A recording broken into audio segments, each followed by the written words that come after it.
Hey dude, are you here? What are you doing? I'm sensing my future me. Well, at least I try. Have you gone crazy? Not at all. But right now, my future me is diving in Bali. I don't understand. Well, today is not today. Because we're pre-producing today's video so that while people are watching this, we will be in Bali diving. Correct. I get it now. All right. So, okay, well, fine. You go back. I'll try to move myself into that same state.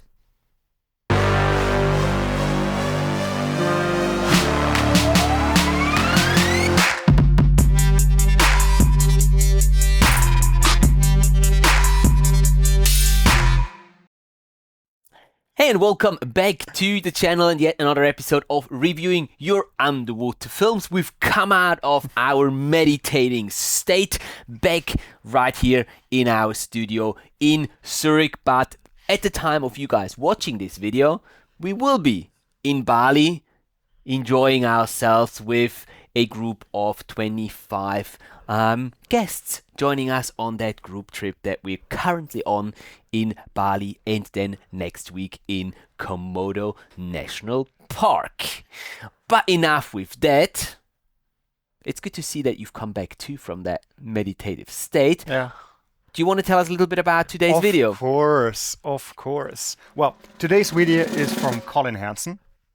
And Colin made an excellent job of writing us an email and describing what's happening in the video, Excellent. what kind of stuff he was using.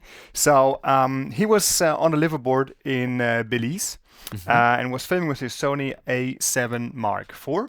Okay, cool. In a Aquatica housing. And he was using primarily a 20mm lens and was using a set of the Solar Video Pro lights. All right, cool. He was saying it was quite a challenge for him because he is normally diving in British Columbia, and Belize was more like challenging in terms of white balancing and working with lights and all that stuff. Okay. And what he was recording is his trip on the liveaboard, but he made I think he said 5 parts. So this is he made a 5-part series, and this is part 1 of the series. Okay, excellent. So, we'll make sure that we, as always, link the video and the channel down below, so you guys can go and check out also the remaining 4 parts if you like. So, if I remember correctly, Colin has submitted videos in the past, right? Yes, he had, and I think he was writing this as well somewhere. He was shooting before with an iPhone 11 Pro. Oh, so quite an upgrade. That's quite an upgrade. So I'm excited to see what Colin has sent in today. Shall we watch the video? Of course. Of course. Let's do. Back in the meditating state.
playful little Murray.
Was filmed with a 20mm, he must have been really close.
Well. Thank you for watching. Thank you for creating, Colin. Thank you very much for submitting as well, so we can watch, comment, and review, share it here with the community. What do you think? Well, first things first. Unfortunately, it's, I think, 8 minutes long. It doesn't qualify for the competition, but maybe there's another part. Colin wants to send us in and qualify for the competition. If he still gets the part reviewed within this year. Yeah. We have to say, if you guys are wondering, if you don't know what we're talking about, there is a competition within this series going on for 2024. You can get all the details about the competition from the video that is going to be linked down in the video description below. That will give you all the details as to what the competition is all about, what the prizes are, how you can enter the competition, and all that sort of stuff. While we talk about that competition, let's also not forget the sponsor of today's video, our good friends at Divefork. They are not just sponsoring the series here in today's video, they're also sponsoring that competition that we're hosting here on the channel and within this series here.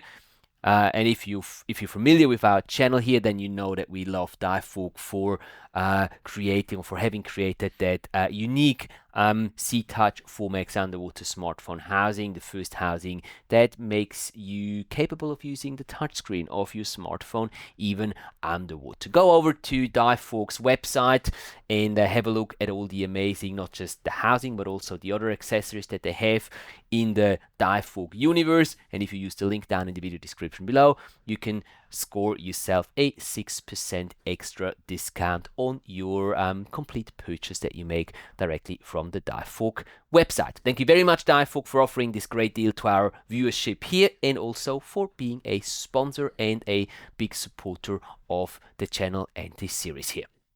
And now, thoughts about Colin's video. Back to the weather. No. Back to the... Whoa, that changed quickly. No, yeah, cool.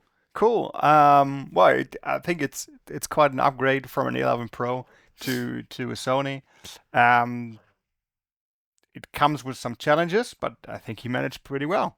I have to say they're yeah, pretty cool moving shots. So like they are not like just holding camera, like we get movement, pushing in. And steady. Yeah, and can you let me finish? Oh, sorry. I just wanted to. Well, okay. But yeah, I totally agree, and they're very stable. So yeah, pretty cool. And you mentioned during the video, it's like filmed mostly with the 20 mil. So he must be pretty close to stuff. I think for future stuff, maybe having like a second set of lens would gives you a little bit not wider, the other way around, a little closer look, especially for the smaller animals and stuff. Like it's pretty cool to have that. But what he did with the 20 mil is pretty cool. Yeah, exactly. Because I mean, that's the reason, or one of the reasons, why a lot of underwater videographers don't use prime lenses. They use zoom lenses so that they have that flexibility of, having a wider shot and a tighter shot within the same setup. Because it's not like on land, where if you see that you need a tighter shot, you can just unscrew the lens and put a tighter lens on there. It doesn't work that way underwater, right? You can, but you're just going to be doing it once. And no one really wants that, unless you have... No one really wants that. Don't go down that way. So... that's also the reason why I usually like to shoot with a zoom lens, just to get that variety of shots within the same setup. Unless, of course, I know it's like a setup scene and I know exactly what I want to shoot, and I can pick the lens that I really need and want for that specific shot. But if I'm just going out and I don't exactly know what I want to shoot and what's going to come my way, I usually prefer a zoom lens just for that reason. Yeah, and you said like getting different perspectives, and I think that's one part where Colin could a little bit improve. There are some shots. I think it was in the middle somewhere where this little crab was. So he did that there. But it was not done during the entire movie or the entire film. So it would be nice just to get different perspectives and different angles. He's tried that at the end with the nurse sharks, and I think he overdid it there a little bit in terms of the amount of nurse shark footage that we saw. I think it was a little bit too much there, Colin, in terms of, as I said, the amount of the footage. The variety of angles was better there, I still think that you could have gone even a step further and tried to do a little more. I don't want to say extreme, but just try to do it to get more variety in the shots and try to think a little bit outside of the box.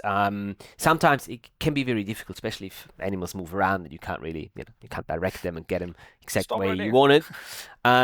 But being, trying to move yourself either up or down the water column can also help to get different perspectives and try not to use too many of the same shots. And I think that's what happened towards the end there with the nurse shark shots. Correct me, please, if you think differently. Okay. But I think that it was just a little too many of these shots, of very similar looking shots of the nurse sharks. And I know it's exciting to see nurse sharks. I get it. They're great animals. They're great to film. They're great to watch. But I think half of what you've shown us there would have been enough. Specifically, also, if you look at the length of the video with 8 minutes, which is rather on the longer side, I think. So you could have probably saved, I don't know, half a minute maybe, by just not using too many of these repetitive shots with the nurse sharks at the end. Going with the length, I want to go on the individual length of the single clips. And I think some of them are a bit too long. It's like, okay, I've seen the coral, I've seen the fish, it's okay, you can move on, and we keep the shot for another, I don't know, 2, 3, 4 seconds. You can save time as well there, like cutting a little bit earlier, just getting the most important part in the clip in the final video instead of instead of showing a little bit before and after the thing you want to show. What do you think about the very first part? It was kind of like a little teaser, like the first 10-15 seconds, and I guess it's because this is part of a 5-part series, so I'm guessing that this first 10-15 seconds that we saw, they're the same on each of the separate parts that you've created, which I was just wondering what you think about that. Well, if you look at it like a 5-part series and it's every time the same, it's like it's kind of whole thing. It belongs there. It's the branding kind of thing. Yeah, right? It's like I don't know. It's not called. What is it called when it's for a series? It's not called teaser, but it's like it's more like. And it's also not an intro. Coming. It's also not an intro, but I don't really know the exact term. I like it. It's cool. It's like because especially if you watch all the 5 parts, is then I know that from the beginning. I saw it in the intro. No, it's not the intro, but you know what I mean. I agree. But but I agree, and I think it would have even a greater effect if you use different music in the beginning there. If you'd have some more upbeat, some faster paced music maybe there in the beginning, I think that would make it actually kind of stand out from the other part a little bit and make it more identifiable. Is that a word? I don't know. You can more identify it as being like a wrap up, a quick sort of intro teaser at the beginning of the entire piece. So that's maybe something that you can try to give this a complete different type of music at the beginning. Talking about the music, at the beginning I kind of liked the music that you picked, but then as it went through and kept on going for the entire piece, I felt that it was a little too slow, a little too chilled for me. It didn't carry me through the piece. Yeah, my personal opinion. No, I think at the beginning it's good, and if the video is half the length, it's totally fine. But the kind of music with the kind of footage is with 8 minutes too long. Yeah, it's like the combination is difficult. Yeah. Yeah. What else? Kolin was saying that he had trouble with the white balance and the blues and Belize and all that stuff. What do you think about it? Yeah, because we heard that before. I was paying quite a lot of attention to that part, and I can see what he's saying. I can see that there has been some issues matching different clips to one another. Yeah. I don't think that I wouldn't say it looks terrible or anything. No. Most of the shots actually look quite nice. I think you've done a good job. I think the lights did help a lot in bringing the colors back, and specifically on those shots where you have a foreground element that you can light up with your lights, it looks nice. Yeah, sure, you can think about, adding a red filter, because I don't think you used the red filter, but adding a red filter and to your camera and blue filters to your lights to just get those colors popping a little better, a little more. But other than that, the shots are okay. Where I saw some issues was on the shots that you took against the sunlight.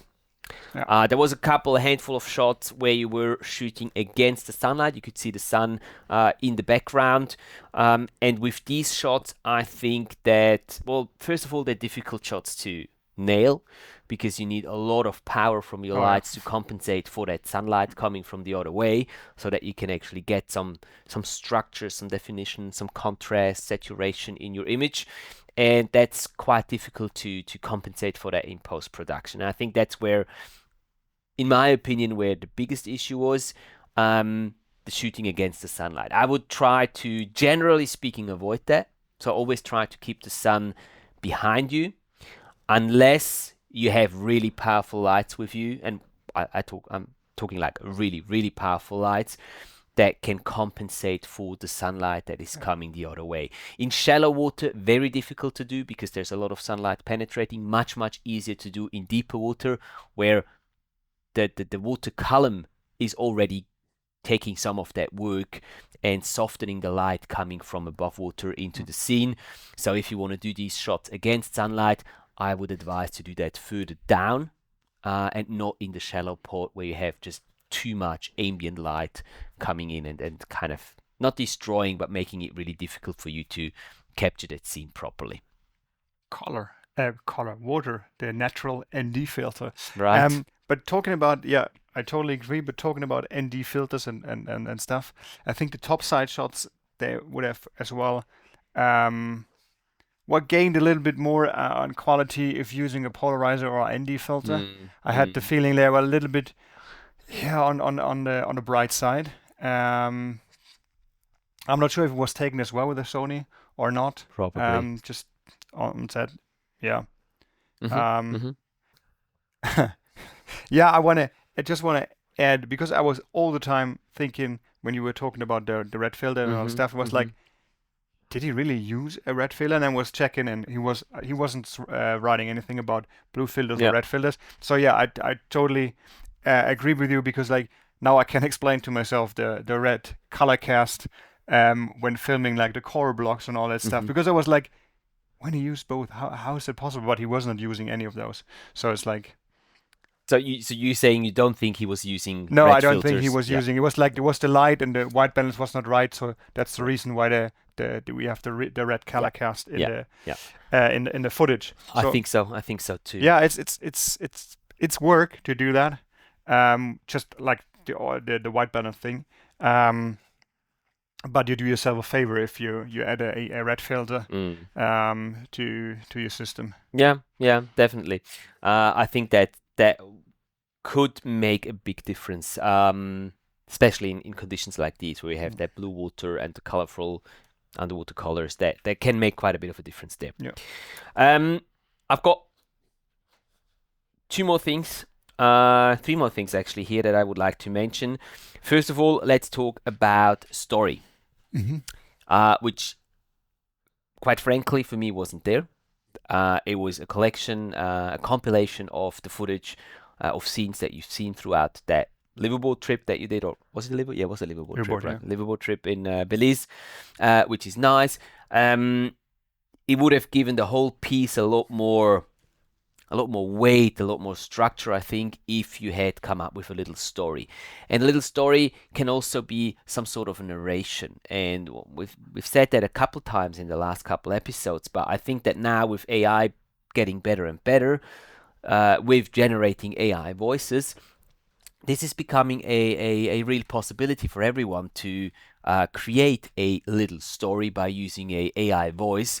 to give some information about the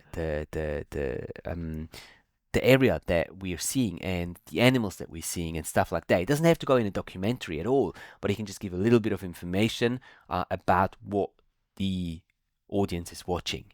And I think that will go a long way in making this more into a story and into a more complete piece. Yeah, especially when you think about we don't know the other parts. So there are 4 parts missing. Especially if you look at the whole project or the whole how you want to name it, series. Yeah. Then I think it would help even more, because if you have like 4 videos the same style, it's for the audience I think harder to follow then, or harder to stay in there. And if you put some information in it, it's interesting, but you want to see what's on next dive side. I want to see what's next. Yeah, exactly. Another thing that's just a small one, on one shot of the nurse shark, there was in the right sort of top corner, there was a little bit spot somewhere. Not sure if it's on the lens or on the dome, but there was a little spot there. It was right on the corner, so either don't use that shot or just crop in a little bit so you can, get rid of that little spot that's not so nice to look at.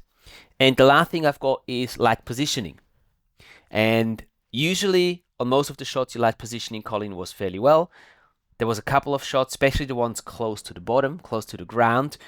I would recommend to lift up your lights a little bit so they're not too close to the sand, because if they're too close to the sand and you crank up the volume of the lights, the power of the lights, the sand is going to be a little blown out, and it's really difficult to recover that in post-production. Lifting those lights a little higher up and bringing them from top down when you're shooting close to the ground, and especially like the little mantis shrimp that you were shooting there.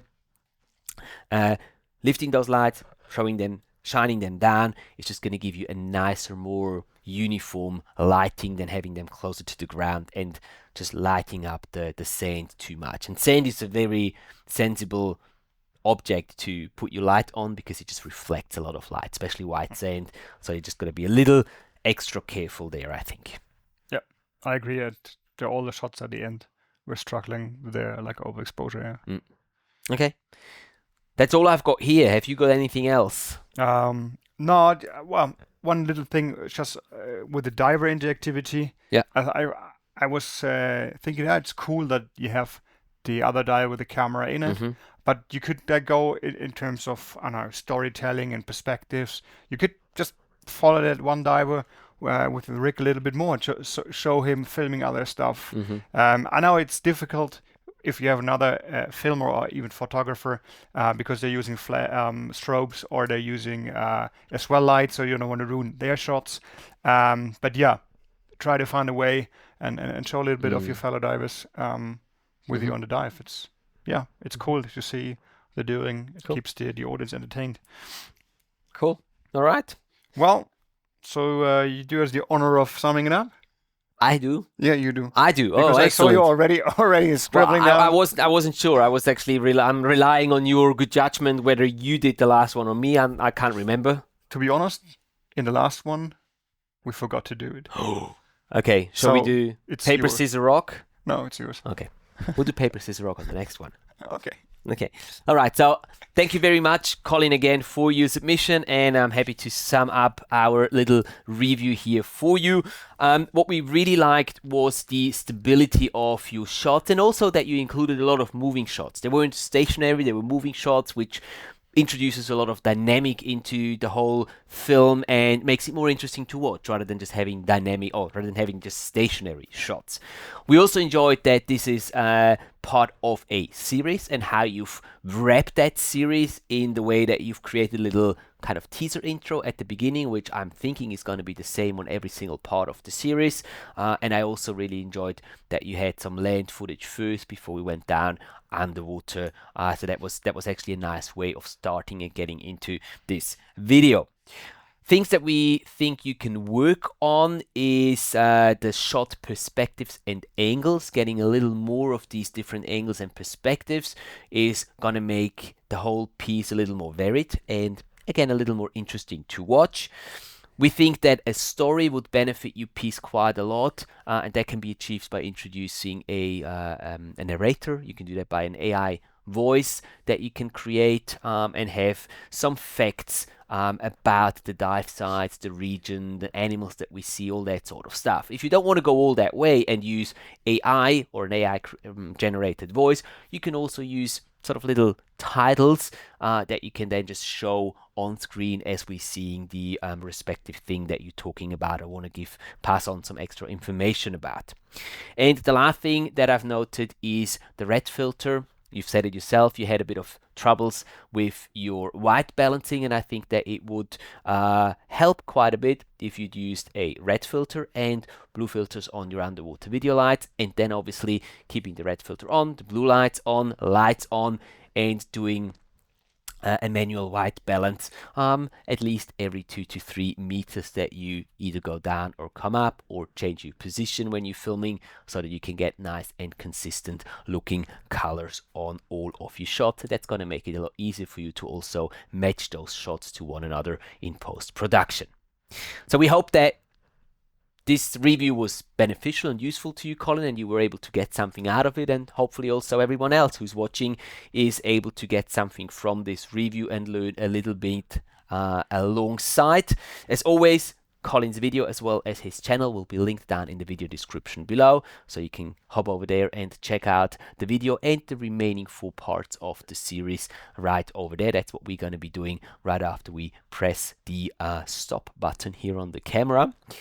Other than that, Well, if you want us to review one of your films, please send us an email to contact@matthiaslebo.com with the link to your video and a little description, which camera was used, the dive site, like Kolin did, things you struggled, things you need to work on, stuff like that, because we can integrate it into the review, and it's very helpful for us. excellent. And we like to hear stories. It's interesting. Yeah, absolutely. Yeah. The story behind the film, right? Yeah. Nice. Okay, so that brings us to the end of today's video. Thank you very much, guys, for sticking with us and for watching. Kolin, thanks again for submitting the video. We will see hopefully all of you back here next week for the next episode of reviewing your underwater films. Until then, have a great week. Keep capturing all those amazing underwater adventures of yours, and the two of us, in the meantime, are going to be enjoying the beautiful underwater world of Bali. Oh yeah, we will. Let's go back there. See you next week, guys. Bye-bye.